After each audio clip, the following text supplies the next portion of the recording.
So we have a bunch of atoms in our body, and for the protons in those atoms, they have all sorts of random spins that don't have any indication or effect on how our body works. But if we put them in a strong magnetic field, they're going to align in two positions. Spin up, where their dipole moment aligns with the magnetic field, and spin down, where it's opposite the direction of the magnetic field. Now, as we saw before, there's a difference in the energy between these two things, where the spin up position is actually the lower energy and spin down is at a higher energy. We can characterize exactly what the difference in the energy is that depends on gamma, the gyromagnetic ratio of the object in question, so here, protons, and B0, the strength of this magnetic field. Now, because we have a change in E, there's a different probability of these two things occurring according to the Boltzmann distribution.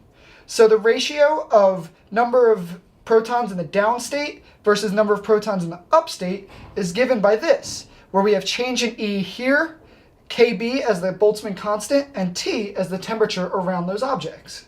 So we can get a ratio of these two and figure out how many more up we'll have than down, which should make sense because up is a lower energy and should have more objects there.